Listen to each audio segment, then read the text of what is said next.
Welcome back.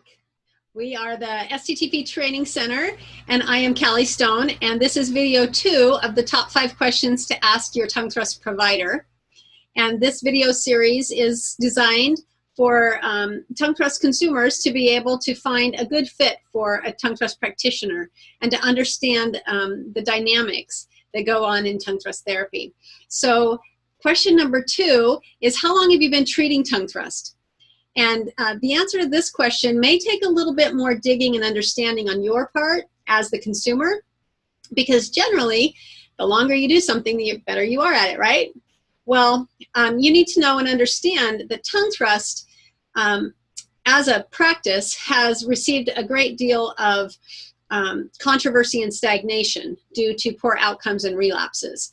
And so if you have a provider who is still using placement cues or behavior modification or appliances,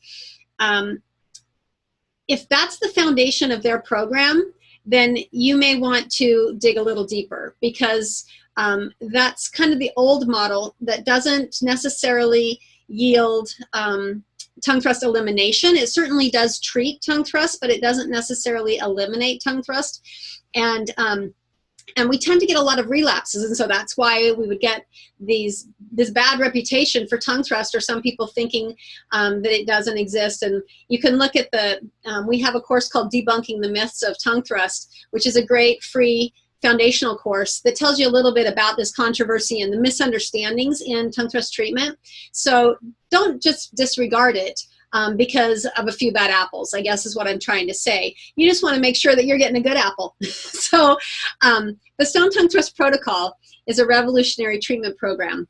And this treatment protocol was developed in the clinic and has demonstrated exceptional clinical outcomes. So if you have a provider who is certified, that's been correctly using the STTP and is certified and trained in the use of the STTP, then you can expect elimination of the tongue thrust, and you can also expect that to be in a very timely manner.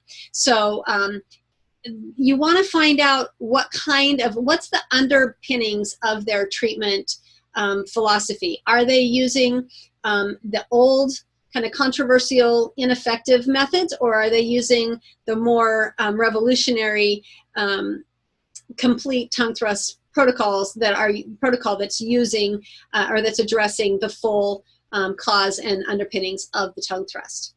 So as you find out, you definitely want to ask them about the expectation and the timeline. Are you going to eliminate the tongue thrust, or are you just going to treat the tongue thrust? And how long is it going to take to do that? We'll talk about question number 3 in the next video.